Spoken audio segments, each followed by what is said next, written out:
नमस्कार मित्रों, आपके अपने YouTube channel mission academy Maharajganj में मैं हार्दिक स्वागत एवं अभिनंदन करता हूं।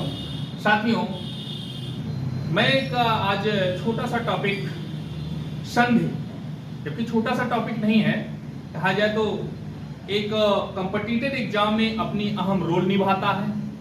आज मैं संधि को लेकर आपके समक्ष आया हूं। तो देखिएगा मित्रों, संधि क्या होता है? संधि मित्रों, संधि का शाब्दिक अर्थ होता है मेल, जोड़, संयोग। मेल, जोड़, संयोग। मित्रों, आपके मन में जरूर विचार उठेगा कि इस संधि का शाब्दिक अर्थ अगर मेल, जोड़, संयोग से लगाया जाता है तो किसका मेल, किसका जोड़, किसका संयोग? तो मित्रों, यहां पर संधि में क्या होता है? वर्णों का मेल और वर्णों का मेल होकर जो विकार या परिवर्तन रूप में वर्ण परिवर्तन रूप में निकलता है वही कहलाता है वर्णों का जोड़ और वर्णों का मेल, या उसे हम संधि का रूप देते हैं। साथियों, संधि के 3 भेद हैं। मित्रों, पहले हम यह समझा देते हैं संधि कैसे होता है। साथियों, ये जो संधि है कहीं ना कहीं यह वर्णों के मेल से बना हुआ है। स्वर के मेल से बन सकता है, व्यंजन के मेल से बन सकता है, विसर्ग और व्यंजन के मेल से बन सकता है, विसर्ग और स्वर के मेल से बन सकता है। तो हम इसके भेद या प्रकार में आते हैं, लेकिन उससे पहले हम ये दिखाते हैं किस प्रकार से संधि में वर्ण का मेल या जोड़ या संयोग होता है। मित्रों, जैसे हम स्वर में देखते हैं, आप संयुक्त स्वर हमने बता रखा है आपको वर्णमाला के चैप्टर में। तो संयुक्त स्वर में आपको बताया है ए, तो आपको पता है मित्रों कि ए का निर्माण किससे किससे हुआ है? तो ए का निर्माण अ और प्लस ई से हुआ है। अ प्लस ई से हुआ है। मित्रों, आपको पता है कि संधि का शाब्दिक अर्थ हमने बताया मेल, जोड़, संयोग, अर्थात जब वर्ण एक दूसरे से मिलेंगे और वही विकार रूपी परिवर्तन निकल के आएगा वही संधि कहलाएगा। अर्थात इधर हम अ और इधर ई मिलाते हैं, अर्थात यहाँ जो मेल, जोड़, संयोग होगा आपका वह ए के रूप में होगा, ए के रूप में होगा। ठीक, जैसे यहां पर मैं एक छोटा सा उदाहरण लेता हूं, नरेंद्र, इसका विच्छेद होता है नर प्लस इंद्र, नर प्लस इंद्र। मित्रों, हमने बताया कि यहां पर विकार परिवर्तन होगा वर्णों का। हम देखते हैं यहां से कौन सा स्वर आएगा। ये देखिए नर है, इस र व्यंजन में कौन सा स्वर है? तो आप कहेंगे कि इसमें अ स्वर है। इसमें हलंत देंगे तो यह व्यंजन रूप में होगा, अर्थात निकलेगा क्या? अ, अर्थात यहाँ अ आया और प्लस यहाँ पर ई आया। मित्रों, हमने बताया कि मेल, जोड़, संयोग होता है। देखिए मेल, जोड़, संयोग मैं कर रहा हूं और ई को मिलाएंगे तो ई निकल के आएगा। अब मित्रों, जब इस नर में से इस नर वाले, देखिए नर वाले शब्द से हम जो है अगर आपको निकाले और यह जो विकार परिवर्तन उत्पन्न हुआ वह किस रूप में हुआ? ए के रूप में हुआ और प्लस इधर आपका बचा है द्र, यही बचा मित्रों। अब देखिएगा यह जो हलंत लिया हुआ आपका व्यंजन है इसको यह स्वर क्या कर देगा? पूरा कर देगा। अर्थात देखिए न है और यह इसको पूरा किया, हो गया रे और द्र। अब देखिए यह शब्द का निर्माण हो गया। जिस रूप से शब्द था और मैंने उसका खंड किया, विच्छेद रूप में लिया और आपको बताया कि कैसे यहाँ पर वर्णों का विकार होता है। तो आते हैं अब इसके भेद पर। तो संधि के जो है 3 भेद बताए गए हैं। पहला है स्वर संधि, स्वर संधि जिसको हम अच संधि भी कहते हैं, अच संधि भी कहते हैं। और दूसरा है आपका व्यंजन संधि, व्यंजन संधि जिसको हम हल संधि के नाम से भी जानते हैं। तीसरा आपका है विसर्ग संधि, विसर्ग संधि। साथियों देखते हैं स्वर संधि, व्यंजन संधि, विसर्ग संधि, यानी संधि का निर्माण जो होगा वह वर्णों के विकार से होगा। और वह वर्ण कितने प्रकार से बटेंगे? 3 रूपों में बटेंगे। आप जानते हैं कि स्वरों की संख्या कितनी होती है? स्वरों की संख्या 11 है। और व्यंजनों की संख्या कितनी? व्यंजनों की संख्या अगर हम माने तो व्यंजन आपके 33 हैं। तो आपका यह जो विकार रूपी परिवर्तन देखने को मिलेगा वह विकार रूपी परिवर्तन स्वरों और व्यंजनों से मिलेगा। साथियों मैं आपको जो है ये दिखाता हूं कि संधि के भेद या प्रकार तो हमने बता दिया, लेकिन संधि कितने रूपों में बनाई जाती है। तो संधि जो होती है आपको कितने रूपों में बना सकते हैं उस पर हम चर्चा करने जा रहे हैं। तो सबसे पहले आते हैं स्वर के पास और स्वर संधि में देखते हैं किस प्रकार से स्वर संधि बनती है। देखिए मित्रों, स्वर प्लस स्वर को मिलाकर के आपकी बनती है स्वर संधि। एक प्रकार ये हुआ। व्यंजन संधि जो होता है स्वर प्लस व्यंजन, फिर व्यंजन, व्यंजन और प्लस स्वर, और फिर आता है आपका व्यंजन प्लस व्यंजन। मित्रों एक प्रकार से ये हमने संधि बनाया और ये 2-3 प्रकार से हम व्यंजन संधि में हमने संधि बनाया। और फिर विसर्ग में देखते हैं तो विसर्ग के साथ अगर स्वर लगा हो विसर्ग संधि, तो विसर्ग के बाद अगर व्यंजन लगा हो व्यंजन हो तो वह विसर्ग संधि। तो साथियों अब देखिएगा हमने आपसे एक नया सवाल विकसित कर दिया और वो नया सवाल आपका क्या रहा कि संधि कितने प्रकार से बनाई जा सकती है। तो संधि आपकी 1, 3 और 2, 5, 1, 6 अर्थात 6 प्रकार से आपकी संधि का निर्माण किया जा सकता है। तो मित्रों यह एक नया सवाल आपके समक्ष है कि संधि कितने प्रकार से बनाई जा सकती है। तो संधि कितने प्रकार से की जाती है? तो संधि कितने प्रकार से की जाती है? 6 प्रकार से की जाती है। तो मित्रों एक एक की चर्चा हम विस्तार रूप से कर रहे हैं। तो आप देखिएगा आगे अब आते हैं और स्वर संधि के पास आते हैं और आपको ये हम दिखाते हैं कि स्वर संधि के कुछ भेद हैं और उस स्वर संधि के बारे में हम आपको विस्तार से बताते हैं। देखिए मित्रों ये स्वर संधि जो है, स्वर संधि के 5 भेद हैं, इसके 5 प्रकार हैं। इन 5 प्रकारों की चर्चा हम करने जा रहे हैं। पहला प्रकार है आपका दीर्घ स्वर संधि। दूसरा है आपका गुण स्वर संधि। तीसरा भेद जो है आपका वो है आपका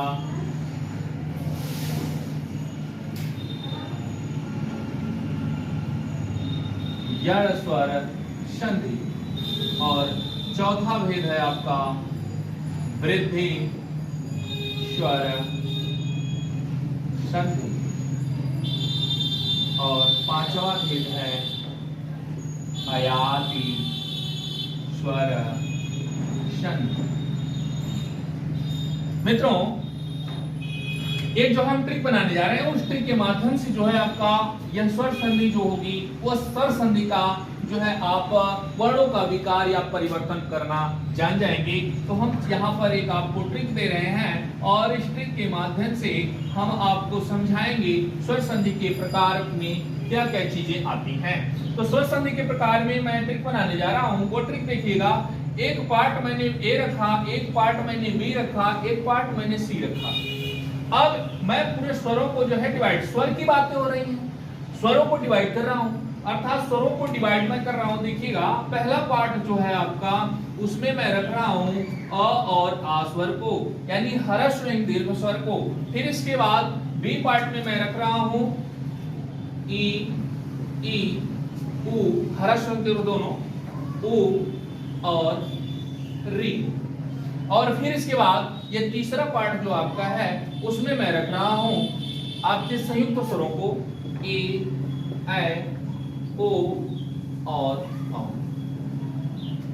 आपको हमने बताया 11 स्वर होते हैं। देखिए 11 स्वरों को मैंने 3 पार्ट में डिवाइड किया और इन 3 पार्ट को जो है अब हम बांटने जा रहे हैं और रिलेटेड करने जा रहे हैं आपके संधि से। और आपके संधि से इन चीजों को मैं रिलेट कर रहा हूं जो आपके लिए बड़ा ही हेल्पफुल साबित होगा। देखिए मित्रों, अब आती है बात दीर्घ संधि की। तो दीर्घ संधि अपने ही परिवार में, यानी अपने ही परिवार में सबसे बड़े वाले को सम्मान मिलता है। तो यहां पर इसकी ट्रिक यही बन जाएगी कि अपने परिवार में दीर्घ, अपने ही परिवार में दीर्घ, अपने ही परिवार में दीर्घ या बड़ा वाला, ठीक। और ये जो गुण संधि आपकी होती है, यह गुण संधि का जो निर्माण होता है, वह गुण संधि का निर्माण कहां से होगा ये देखिएगा। ए पार्ट हमने बनाया, बी पार्ट बनाया, सी पार्ट बनाया, ठीक मित्रों। इसमें अपने ही परिवार का मतलब ये हुआ कि यहाँ पर ए वाले पार्ट में जो बड़ा होगा उसे सम्मान मिलेगा, वही विकार रूपी परिवर्तन होगा। बी पार्ट में जो बड़ा होगा वही विकार रूपी परिवर्तन मिलेगा। लेकिन यहाँ पर तो सब बड़े होते हैं, इस सी पार्ट को इस दीर्घ संधि में नहीं रखना है। और आते हैं गुण संधि में। गुण संधि को मैं रिलेट कर रहा हूँ आपके ट्रिक से। तो गुण संधि के अंतर्गत ए प्लस बी, अर्थात मित्रों ए के साथ बी को जब कंपाइंड करेंगे जो विकार रूपी परिवर्तन होगा वही गुण संधि कहलाएगा। यहां उदाहरण के तौर पे मैं बता दे रहा हूं। देखिए आपका अ प्लस ई, अब ये दोनों आप मिलाए तो क्या मिला? ए मिला। तो अ प्लस ई मिलाए तो ए मिला। अ प्लस ये देखिएगा उ हमने मिला दिया, देख लीजिए। अ रखें या उ रखें, अर्थात अ प्लस उ ये हमने मिलाया तो क्या मिला? ओ मिला। और यहां पर अ प्लस री मिलाया तो हमें क्या मिला? अर की साउंड आती है। मित्रों ये गुण संधि के सारे उदाहरण होंगे, वो आगे हम एक एक संधि पे जब चर्चा करेंगे तो विस्तार रूप पर उदाहरण लेकर के हम करते रहेंगे। और आगे आते हैं अब अपनी यण संधि के अंतर्गत। तो यण संधि के अंतर्गत आने से पहले हम वृद्ध संधि को सीख लेते हैं। और वृद्ध संधि को सीखने के लिए ए प्लस सी, देखिएगा ए कॉलम वाला और सी कॉलम वाला आपको मिलाना है। ए कॉलम के अंतर्गत इसके भी मैं विकार रूपी परिवर्तन दिखा रहा हूं आपको। देखिए ये आपका अ है और ये आपका ए है। अब इसका विकार रूपी परिवर्तन दीर्घ रूप में होगा, इसके ही दीर्घ रूप में होगा। और ये देखिए अ और प्लस ओ, और इसका विकार रूपी परिवर्तन किस रूप में होगा? अ के रूप में होगा।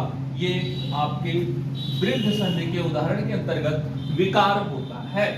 अब आता है यण संधि। और यण संधि जो होता है य और व, दो के व्यंजनों से मेल इसका होता है यण संधि का। तो यण संधि में क्या होता है आपका?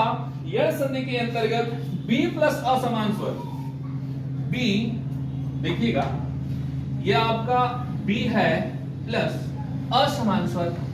बी के असमान स्वर कुछ भी आए, अर्थात असमान स्वर, असमान स्वर। अब बी कॉलम का अर्थात ई ई और उ और री के साथ असमान स्वर आएगा, वो यण संधि का उदाहरण होगा। और अयाद संधि के अंतर्गत होता है सी प्लस असमान स्वर। अब इसमें क्या होता है कि सी के यानी सी वाले कॉलम के साथ जब असमान स्वर आता है तो वह किसका विकार परिवर्तन रूप होता? वह आपके अयाधि स्वर संधि का विकार रूपी परिवर्तन होता है। तो मित्रों इस ट्रिक के माध्यम से आपकी चीजें सरल हो जाती हैं और आप स्वर संधि के सारे उदाहरण कर सकते हैं। आपको थ्योरी याद करने की आवश्यकता नहीं है, परिभाषा याद करने की आवश्यकता नहीं है। इस प्रकार से जोड़ के आप संधि को सीख सकते हैं। तो इस संधि के अंतर्गत सबसे पहले आते हैं और हम लेते हैं आपका कौन सा? दीर्घ स्वर संधि। और हम समझते हैं दीर्घ स्वर संधि क्या है।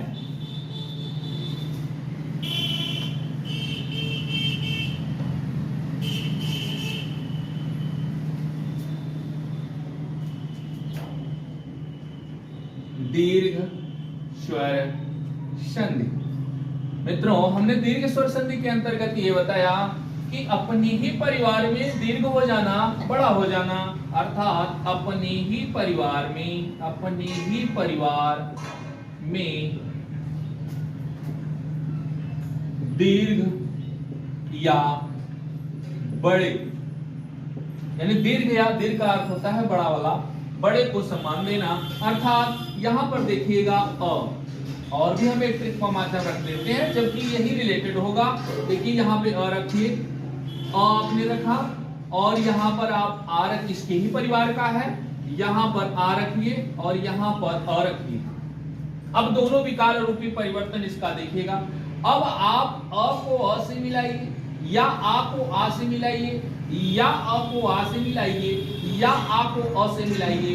हर रूप में जो विकार परिवर्तन होगा, प्लस के इधर जो भी हो, प्लस के उधर जो भी हो, अर्थात के साथ आ के साथ कुछ भी मिलाएंगे तो आपका विकार रूपी परिवर्तन आएगा क्या।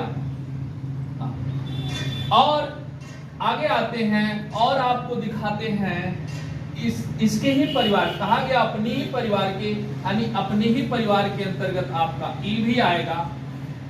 देखिएगा ये हरस वाला हमने रखा, ये दीर्घ वाला रखा, ये दीर्घ वाला रखा, ये हरस वाला रखा। देखिएगा मित्रों, मैं विकार परिवर्तन रूपी कर रहा हूं। देखिए ये यानी दीर्घ वाले से दीर्घ को मिलाइए तब भी दीर्घ बनेगा। देखिए दीर्घ बनेगा, और हरस वाले से हरस को मिलाया तब भी दीर्घ बनेगा। या आप पहले हरस रखिए दीर्घ रखिए तब भी दीर्घ होगा, या दीर्घ के बाद हरस रखिए तब भी दीर्घ होगा।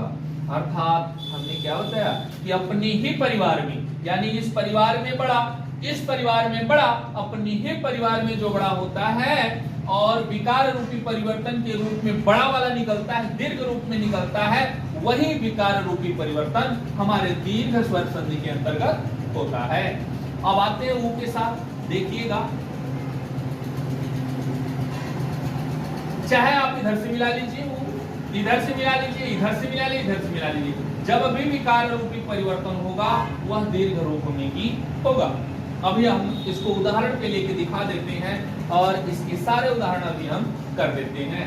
दीर्घ संधि के उदाहरण जो हैं वह हम आपको जो है करके दिखा रहे हैं। जैसे देखिएगा अस्तधन अचल, देखिए अस्तधन अचल। मित्रों हमने बताया प्लस के पहले स्वर आए, प्लस के बाद स्वर आए, दोनों स्वर मिलाकर स्वर संधि का ही निर्माण करेंगे। अर्थात देखिएगा यहाँ पर अ आया, इस तरह से हमने अ को अलग किया, और यहाँ अ आया और दोनों विकार रूपी परिवर्तन जो आया वह विकार रूपी परिवर्तन क्या आया, आ आया। यहाँ पर देखिए अस्त, यहाँ हलंत है, प्लस आ का विकार आया और यहाँ चल है। अब यह आप जोड़ लीजिए, अगर आप इसको जोड़ते हैं तो देखिएगा यहाँ अ और त आधा है, इसको यह आ क्या कर दिया, पूरा कर दिया, बचा क्या, चल। तो हो गया आपका शब्द अस्ताचल। देखिए हमने यहाँ बताया है अ और अ को मिलाने से आ मिलता है। देखिए अ और अ को मिलाने से आ मिलता है।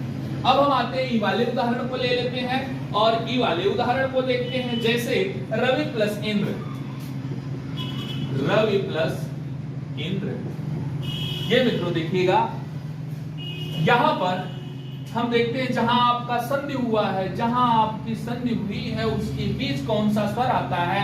यहाँ पर देखिए ह्रस्व ई आई और यहाँ ह्रस्व ई।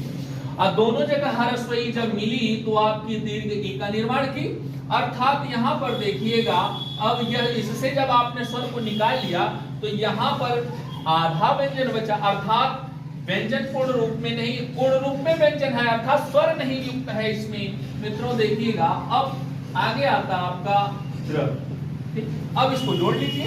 हमने यहाँ बताया है ई प्लस ई मिलाएंगे तो बड़े वाले को सम्मान देना, बड़ा वाला ही होता है। जैसे मित्रों परिवार में अगर सम्मान मिलता है तो बड़े को मिलता है, और देखिएगा इसी प्रकार से हमारे संधि में भी बड़े को ही सम्मान मिल रहा है। तो देखिए मित्रों यहाँ पर ई आया, अब यहाँ पर जोड़ दीजिए। देखिए र वी और द्र, यही तो जुड़ के हुआ। एक उदाहरण और हम बताते हैं, एक उदाहरण और बताते हैं। जैसे इस रविंद्र वाले उदाहरण को यहाँ पे दिखा देते हैं। देखिएगा ये देखिए यहाँ पे रवि प्लस इंद्र। हमने बताया यहां से स्वर निकाले आप ई और यहां पर ई, ठीक, और दोनों का विकार हुआ तो यहां दीर्घ। अब देखिएगा रविंद्र, यहां पर जब स्वर निकालेंगे तो यहां आधा वा हो जाएगा, इस आधे वा को यह स्वर क्या करेगा, पूरा कर देगा, ठीक है, रविंद्र का निर्माण हो गया।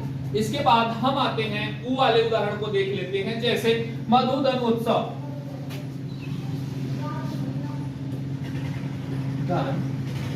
उत्सव। इसमें देखिएगा उ वाले उदाहरण के भी देख लेते हैं, उद वाला उदाहरण आता है कि नहीं आता है। तो देखिएगा मधु प्लस उत्सव के अंतर्गत यहां पर हुआ आया प्लस यहां पर हुआ आया, दोनों का विकार रूपी परिवर्तन दीर्घ उ आया।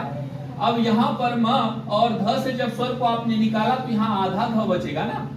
अब देखिए इसको जोड़ी, अब यहां पे बचा है तो, अब सबको जोड़ लीजिए, ये आधे वाले को ये स्वर पूरा कर देगा, अर्थात ये म और ये धू और स, तो हो जाएगा मधुत्सव, ठीक।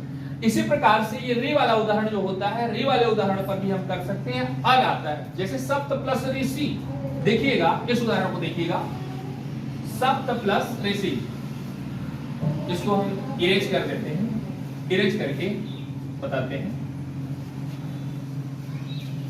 ये देखिएगा सप्त प्लस ऋषि, यहां पर मित्रों देखिएगा अ आया और यहां पर री आया, ठीक। अब दोनों का विकार रूपी परिवर्तन किस रूप में आएगा, अर के रूप में आएगा।